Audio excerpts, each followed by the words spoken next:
How could you just leave and go like this? We want you to be with us. Now, question is, look at the world, there is so much to be done. Sadhguru's recent major health concern came like a wake up call for many Isha meditators that reminded them that this is an inevitable truth that we have to accept.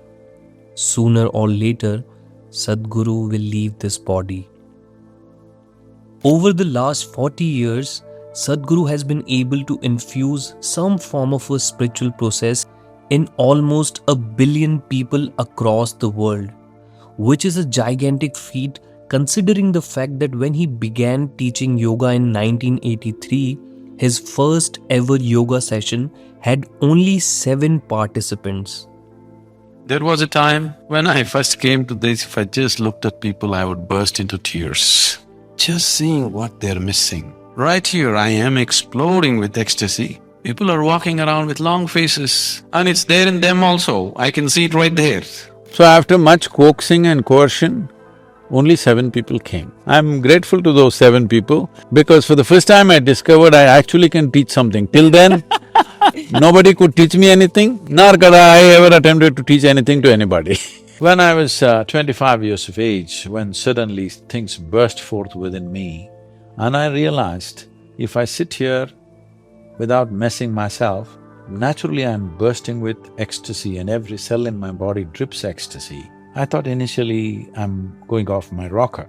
Then again and again when I saw over a period of 6 to 8 weeks, when I saw if I just close my eyes, I just burst into ecstatic states. So I clearly realized, if I don't mess with my physiological and psychological process, ecstasy is the only way to be. Nothing to be done, you don't have to do anything. When I realized this, I sat down and actually planned. On that day, the world's population was 5.6 billion people.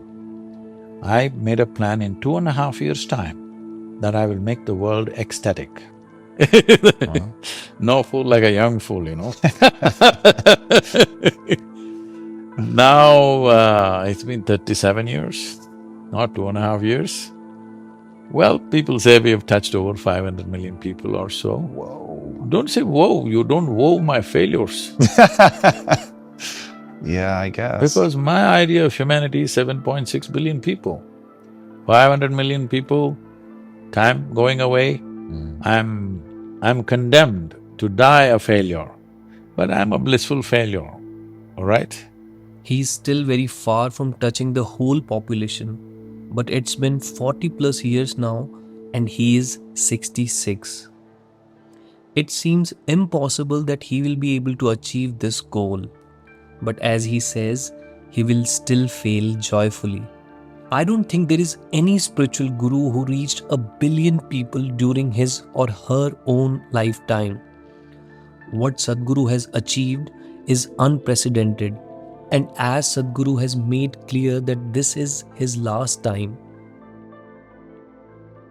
I'm confirming this to you for sure, I'm not coming back.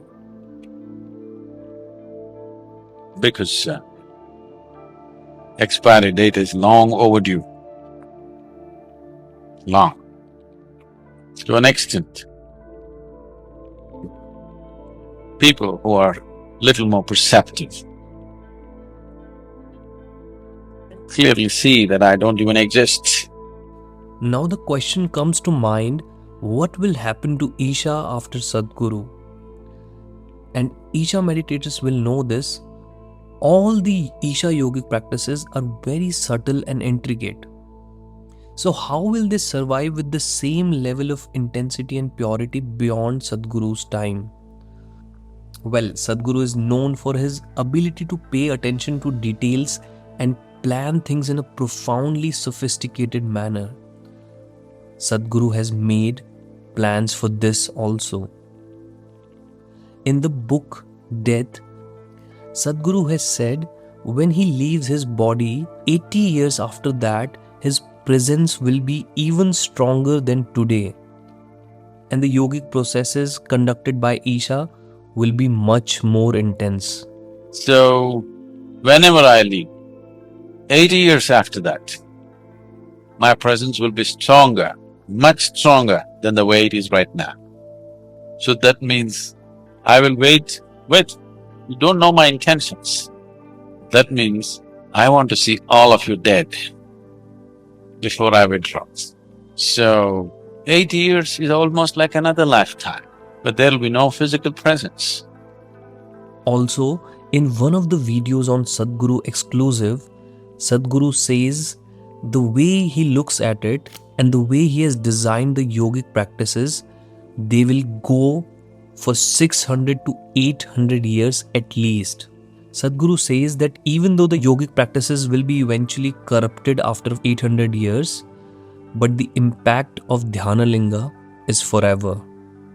So, suppose you leave tomorrow, is our spiritual journey going to end? Definitely not. Instead of piloting from outside, it could be piloted from inside. When we initiate, the initiations that you have gone through, whether it's the smallest shunya initiation or anything else that you have gone through, they are not empty procedures. They are not a bundle of instructions. They are a huge investment of life energy.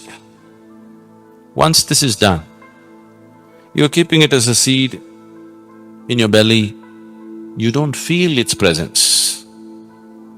If it is becoming a big tree, there is no way you cannot feel its presence. So you just have to create the necessary atmosphere for it to become a big tree where you will not miss its presence. The unfortunate reality for many, many masters in the past has been this, that always the spiritual processes that they started always gathered much more momentum after they left. So you want to do it that way? That is also fine because the physical absence will make the other presence very powerful always. It is not just an emotion. The reality of physically being absent always enhances the other dimension much more. So, if such a thing happens tomorrow, that will also be to your benefit. So you don't have to really concern about that, tomorrow it won't happen.